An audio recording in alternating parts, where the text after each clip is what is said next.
petite présentation rapide de Symbian Belle, la dernière version de Symbian. Alors c'est quel modèle aussi celui-là? Alors ça sera sur le Nokia 701, qui est l'un des derniers produits en fait, qui sortira sur le 4e trimestre 2011. Symbian Belle, voilà comment ça se présente. Qu'est-ce qui a été amélioré? On va avoir toute l'interface, on va dire, des bureaux.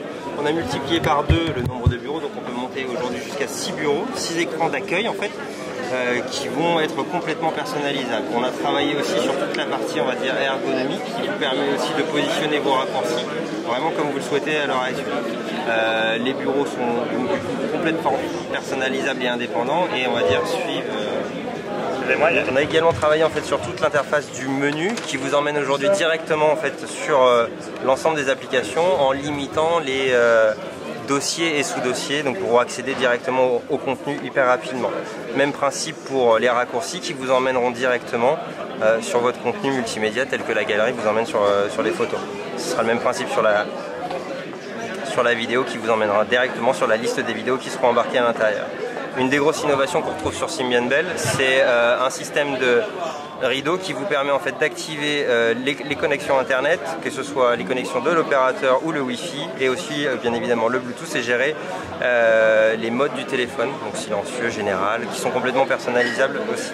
Sur la partie basse, on aura un gestionnaire d'événements qui vous rappellera les SMS, les emails et appels manqués que vous pourrez retrouver sur votre produit. Voilà, tour rapide en fait de l'OS. Il embarque bien évidemment la dernière version de carte, qui est le GPS gratuit de Nokia, qui fonctionne gratuit et qui fonctionne en mode hors connexion avec des cartes qui sont stockées sur la machine.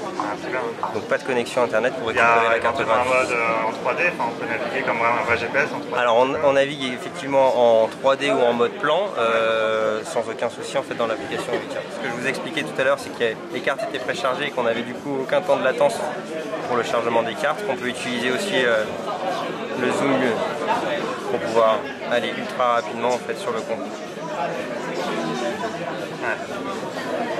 Pour revenir sur sa position, c'est ultra simple, le bouton position qui vous permet d'agir. Après, avec une connexion internet, on va récupérer davantage de possibilités telles que la vue satellite, la vue terrain.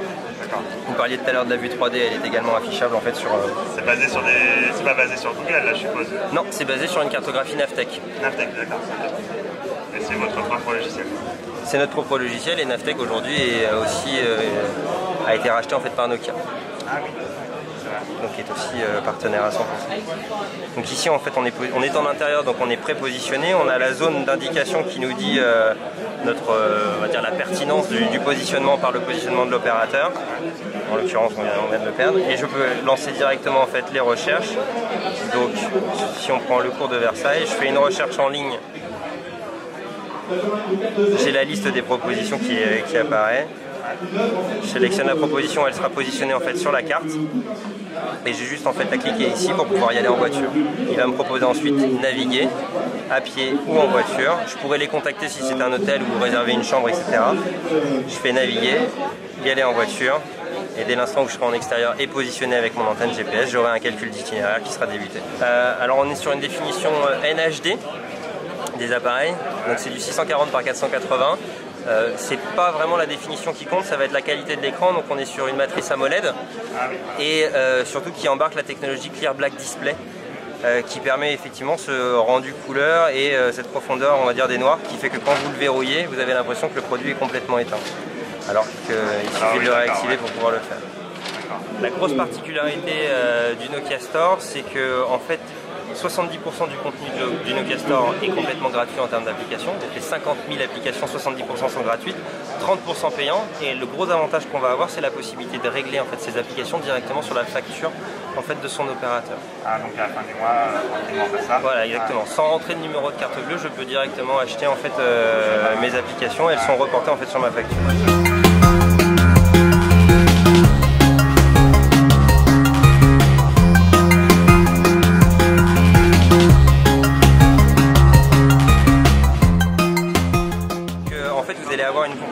Qui s'appelle le NFC. Le NFC, c'est Near Field Communication, qui vous permet en fait de partager, d'appairer, d'activer des services et à terme effectivement de faire du paiement assez simplement. Donc le principe, je vous montre avec un petit exemple rapide avec un partage de fichiers.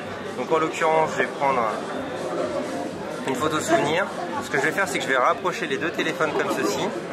Et automatiquement, en fait, le partage va démarrer. Et la photo sera envoyée en fait sur ce produit-là en un seul clic.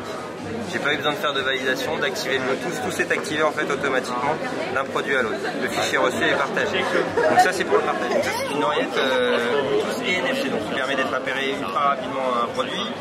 Elle est composée en fait de deux éléments. Une première base qui va embarquer le module NFC, le module de charge, qui va aussi servir de batterie avec 3 charges intégrées en fait à l'intérieur. La 4e charge se trouve dans l'oreillette et en fait on a l'équivalent de 4 fois 2 heures en termes d'autonomie. Une fois que vous avez passé un appel, vous la re-rentrez en fait dans sa base, elle se recharge, elle est ce qu'on appelle always ready, c'est-à-dire que le Bluetooth se met en veille et dès l'instant que vous la rappellerez, elle se reconnectera automatiquement à votre produit.